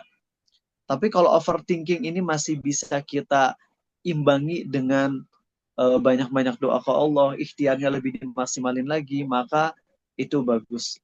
Oke, semoga terjawab. Oke, baik. Terima kasih atas jawabannya, Ustadz. Oke, mungkin selanjutnya akan kita lanjutkan ke penanya berikutnya. Apakah ada yang ingin bertanya? Masih ada waktu untuk bertanya. Silahkan untuk mengangkat tangan dan sebutkan nama serta instansinya, teman-teman. Oke, ini ada dari PKStan_Adam Muhammad. Oke, kepada Adam Muhammad kami persilahkan. Baik, Assalamualaikum Ustadz dan moderator. Sebelumnya terima Waalaikumsalam. kasih atas paparan yang telah diberikan. Izin memperkenalkan diri, nama saya Muhammad Satria dari PKStan. Saya ingin bertanya terkait dengan fenomena overthinking dengan hashtag kabur aja dulu, yang mencerminkan dilema masyarakat yang ingin hidup lebih baik secara dunia dan akhirat dalam negara non-muslim yang menerapkan sistem dalam kutip Islami. Kayak kalau dari pembelajaran Sirah Nabawi ataupun kisah-kisah pemuda Islam zaman dahulu tuh bagaimana mereka menyikapinya. Terima kasih Ustaz. Baik, sebenarnya ini saya udah jawab di postingan saya di Instagram, tapi nggak apa-apa saya jawab lagi ya teman-teman. Gini, pertama, kita ikut prihatin dengan apa yang terjadi di negeri kita. Dan itu menjadi isu seluruh masyarakat. Ya, karena yang terugikan kan seluruh masyarakat. Nah, teman-teman, kabur ke luar negeri untuk mendapatkan pekerjaan. Kita ngebahas dari sisi Islam dulu ya. Tinggal di negeri yang mayoritasnya non-muslim, itu mau nggak mau pasti sedikit demi sedikit akan membuat iman kita luntur. Oke, iman kita luntur. Karena kita jadi nggak bisa ibadah dengan bebas. Maka, kalau emang kita mendesak untuk pergi ke negeri-negeri yang mayoritasnya non-muslim, yang harus diperhatikan nomor satu adalah kita pastikan bisa menjaga kewajiban beragama kita, yaitu sholatnya 5 waktu, puasa Ramadan. Ya, kalau sholat apakah harus selalu di masjid, Ustadz? Ya kalau emang posisinya jauh dari masjid, ya nggak wajib sih. Jangankan di negeri non-muslim, di negeri kita aja. Kalau kita tinggal di sebuah tempat yang jarak ke masjidnya tuh 2 km, dan kita nggak ada motor, kita nggak wajib ke masjid. Gitu ya, untuk sholat 5 waktu. Adapun untuk Jumatan, tetap harus diusahain. Tapi kalau kita tinggal di sebuah kampung, yang dari masjid itu jaraknya 20 km, nggak ada kendaraan, maka sholat Jumat pun nggak wajib. Sekali lagi, jangankan di negeri non-muslim, di negeri kita sendiri, di negeri Indonesia, kalau ada sebuah kampung, yang mana kampung ini jauh banget dari masjid, sampai mau ke masjid itu harus 15 km dan nggak ada kendaraan, maka Jumatan pun hukumnya nggak wajib pada saat itu. Apalagi di negeri non-muslim. Ya. Tapi yang penting ketika di negara non-muslim, satu, kita tidak terpengaruh akidah kita. Jangan sampai kita pas sudah di negara non-muslim, karena mereka mayoritas non-muslim, kita akhirnya demi bisa berbaur sama mereka, kita ikut-ikutan ritual ibadah mereka. Jangan. Dalam masalah duniawi kita berbaur, tapi dalam masalah agama kita nggak boleh berbaur. Ya misalnya pas mereka lagi perayaan hari raya mereka, kita ikut-ikutan dengan alasan demi menjaga kerukunan dalam bertetangga. Nggak bisa gitu. Itu poin nomor 1, jaga akidah, jaga ibadah. Poin nomor 2, usahakan nyari di sana komunitas kaum muslimin sehingga itu bisa saling mengingatkan dan saling menjaga iman kita. Itu poin nomor 2. Poin nomor 3, teman-teman, ingat bahwa kerja di negeri mayoritas non-muslim itu memang diperbolehkan. Diperbolehkan. Dulu Umar bin Al-Khattab kerja yakni dagang ke Syams. Dan Syams pada saat itu adalah negeri non-muslim. Nggak ada masalah. Tapi tadi catatannya ya, 1, jaga akidah. 2, dekatin komunitas kaum muslimin sehingga kita bisa terjaga imannya. 3, pastikan kerjaan yang kita pilih kerjaan yang halal. Ini ada salah satu murid saya, dia pergi ke luar negeri kerja pengen jadi di kapal pesiar. Niatnya karena pengen bisa jalan-jalan ke seluruh dunia. Tapi pas di kapal pesiar, apa kerjanya? Jadi pelayan ngeladenin miras, babi, haram gajinya. Haram. Nggak bisa kalau kayak gitu. Nah, adapun kalau kalian bisa menseleksi, kalau memungkinkan sih, mending ke negara muslim yang maju kayak Dubai gitu ya. Gaji 50 juta misalnya. Tapi kan nggak semua negeri muslim mudah untuk diakses. Sedangkan negeri-negeri non-muslim ada yang mudah untuk diakses dan mereka welcome untuk pekerja kayak kita. Maka dengan catatan tadi ya, jaga keimanan, jaga kewajiban, kemudian pastikan kerjaannya halal, dan juga usahakan untuk ketika di negeri tersebut kita berusaha untuk dakwah di tempat kerja kita. Kita sharing ke teman-teman kita tentang saya agamanya Islam. Islam mengajarkan menyembah satu Tuhan. Kita punya disiplin waktu yaitu menjaga sholat yang 5 waktu. Nah, dengan kayak gitu semoga menjadi nilai positif buat kita. Ketika banyak kaum muslimin yang kabur ke negara non-muslim untuk nyari kerja, tapi di sana ada nilai plus berupa ngedakwahin mereka, itu luar biasa banget. Semoga dengan itu menjadi kebaikan. Adapun kalau misalnya kabur tapi tanpa memperhatikan iman, terserah gua dah mau kerja dimanapun, yang penting gajinya gede, maka ini bahaya. Kalau ini sangat berbahaya. Ya, mudah-mudahan bisa terjawab. Udah terjawab atau masih ada yang kurang poinnya? Mohon maaf yang tadi nanya. Izin Ustadz, mungkin bisa ditambahin contoh kalau dari pemuda zaman dahulu. Pemuda zaman dulu yang apa nih? Yang melakukan hijrah ataupun kabur aja Oke. dulu, tapi Baik, kalau yang zaman dulu yang ada itu adalah kabur dari negeri kafir ke negeri yang muslim. Maksudnya kabur dari negeri yang mayoritasnya kafir karena nggak bisa menjaga ibadah, nggak bisa menjaga keimanan, kabur ke negeri muslim. Adanya yang kayak gitu. Adapun kalau yang misalnya kabur dari negeri yang muslim kemudian sengaja pergi ke negeri yang mayoritas non-muslim untuk kerja, nggak ada. Adapun kisah Ubaidillah bin Jahsy, dan itu berujung-ujung murtad jadinya. Karena dia ketika pergi ke negeri non-muslim kemudian ngelihat kehidupan di sana enak, mewah, dan akhirnya terkecoh imannya dan akhirnya murtad. Menurut sebagian ulama, Ubaidillah bin Jahsy itu murtad dan mati dalam walaupun sebagai, tapi ya yang ada tuh kalau kisah zaman dulu kayak gitu, akhi. Dari negeri kafir ke negeri muslim. Adapun kalau kasusnya adalah kita yang negeri yang mayoritasnya muslim, tapi memang kita nggak dapat kehidupan yang layak. Kemudian akhirnya pergi ke negeri-negeri yang lebih layak, walaupun negeri tersebut non-muslim. Maka itu bukan hijrah namanya. Itu adalah nyari pekerjaan yang layak karena butuh. Oke, jadi jangan bilang hijrah. Saya hijrah misalnya ke Jepang, salah.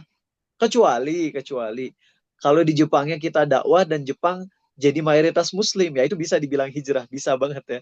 Tapi kalau sekarang kondisinya, kemarin ayah ibu saya baru dari Jepang, itu kesiksa, mau makan nyari halal susah, sushi, kan nasi ikan halal harusnya, tapi pakai mirin, haram dong.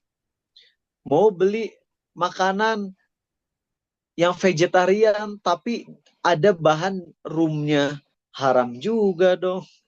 Jadi emang susah ya buat sekarang.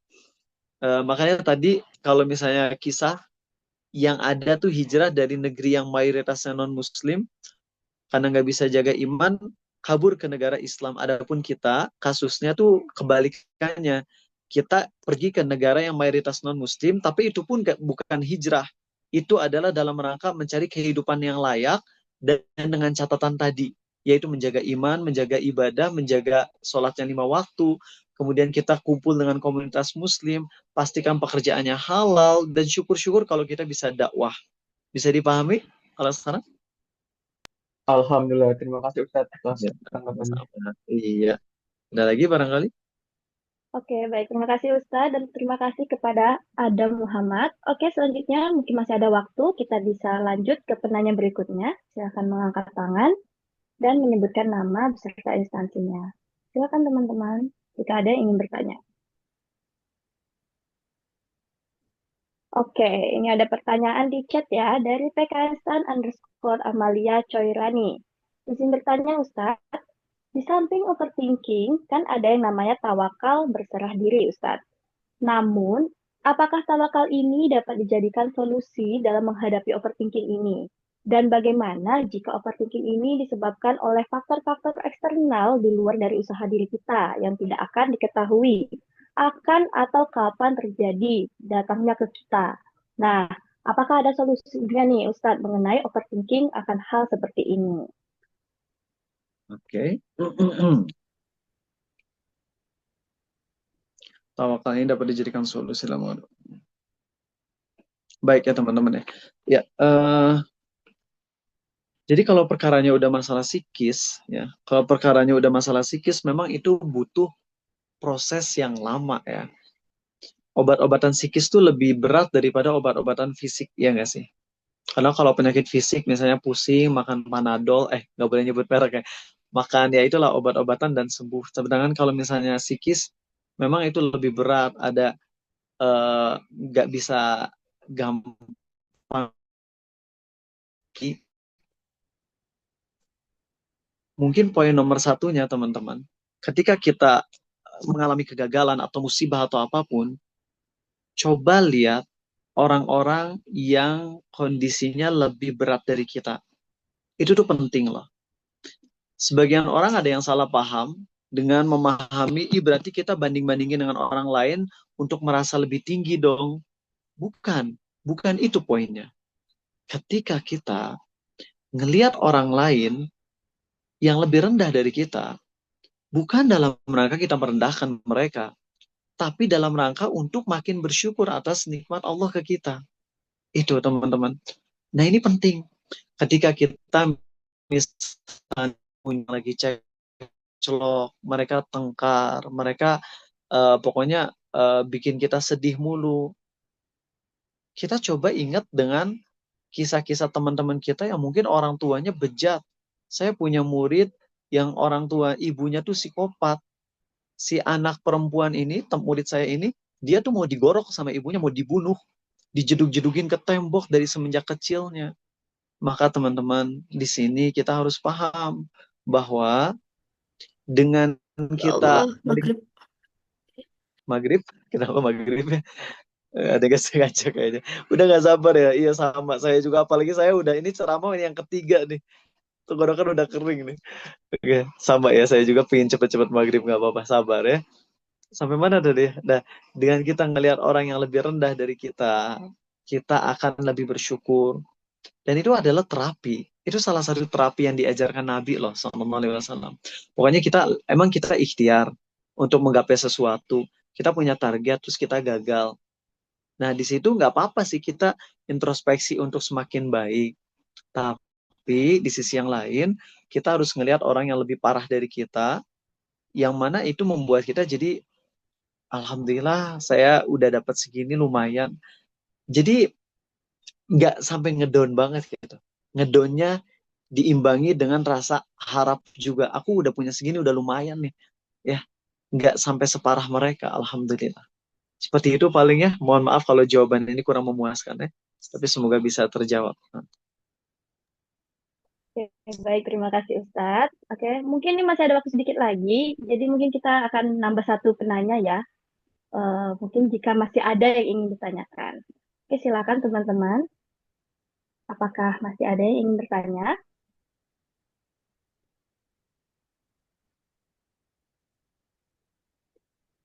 Jika masih ada yang ingin bertanya, silakan angkat tangan atau bisa tulis di kolom chat, maka akan dipersilahkan.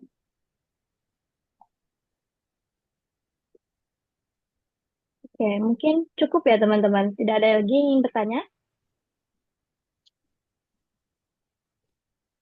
Oke, mungkin juga jika sudah dirasa cukup ya teman-teman. Oke, baik, terima kasih. Mungkin kita sudahi ya, Ustadz, sesi tanya jawab pada sore Ini hari nggak apa-apa, ini. udah. Nggak apa-apa walaupun timelinenya belum beres, tapi nggak apa-apa ya karena kalian yang nggak nanya ya. Bukan salah Iya, saya kan? nggak apa-apa, Ustadz. Nggak apa-apa. Soalnya Oke, saya nggak apa-apa, takut loh. Ustadz. Saya jujur kalau ngisi ceramah udah dialokasikan 100 menit lalu saya korupsi 20 menit, saya takut itu dosa buat saya. Tapi kalau dimaafin sama panitia, saya bebas, alhamdulillah. Ya, alhamdulillah, terima Nggak kasih ya apa-apa, Ustadz. Apa, panitia. Ustadz? Iya, sama-sama, Ustadz. Oke, mungkin kita akan masuk kepada kesimpulan kita pada diskusi kita hari ini, yaitu kalau rasa khawatir itu adalah suatu anugerah dan nikmat yang diberikan oleh Allah, tetapi jangan sampai berlebihan yang bisa menyebabkan kita overthinking. Jangan pernah menilai orang lain dengan kacamata kita, dan jangan pernah menilai diri kita dengan kacamata orang lain. Maksimalkan potensi diri kita masing-masing di dalam kebaikan, karena itu adalah kesuksesan yang hakiki. Dan ingat, mindset kita harus diubah. Overthinking itu jangan hanya tentang duniawi, tetapi juga tentang akhirat. Karena target terpenting manusia itu adalah surganya Allah Subhanahu wa Ta'ala. Oke, baik. Apresiasi setinggi-tingginya untuk narasumber kita yang telah berbagi ilmu yang luar biasa pada sesi diskusi kita hari ini. Berikut akan kita tampilkan sertifikat penghargaan yang akan kita berikan kepada Ustadz Rizal Abu Takeru dan kita akan langsung melanjutkan ke sesi dokumentasi.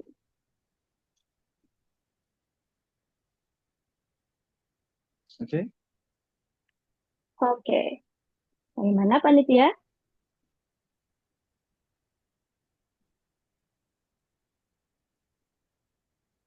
Oke, baik.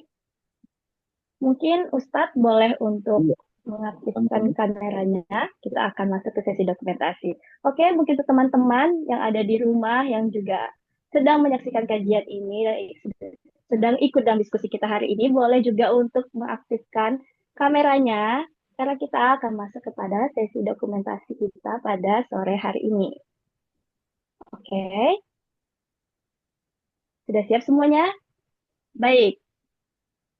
Siapkan gaya terbaik Anda semua ya, dan dokumentasi akan saya pandu dalam hitungan 1, 2, 3. Baik, sekali lagi. 1, 2, 3. Oke.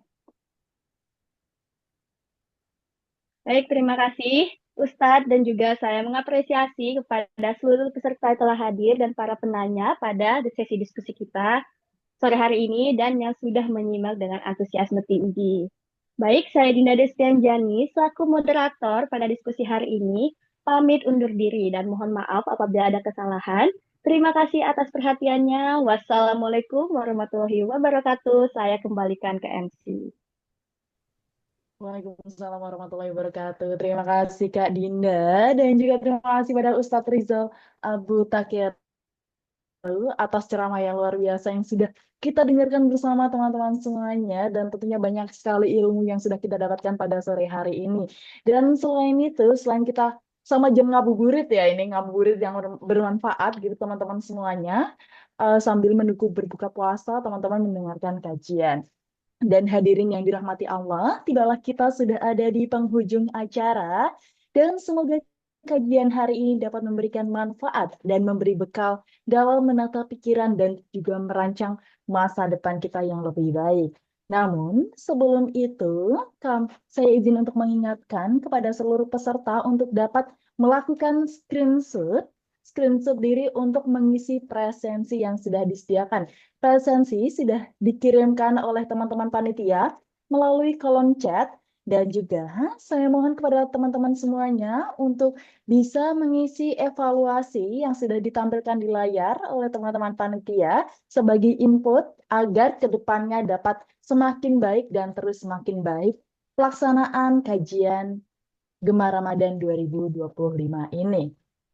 Dan juga teman-teman semuanya, saya juga izin menyampaikan bahwa nantinya akan ada pengumuman peserta terbaik yang akan diumumkan di grup. Jadi, teman-teman silakan pastikan agar tetap aktif di grup, siapa tahu nama teman-teman salah satunya yang terpilih gitu ya.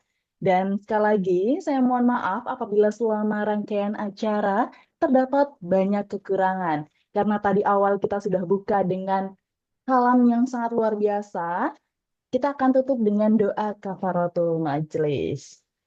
Baik, doa kafaratul majelis akan saya pimpin bersama-sama teman-teman semuanya. Subhanakallahumma wa bihamdika asyhadu an la ilaha illa anta astaghfiruka wa atubu ilaik.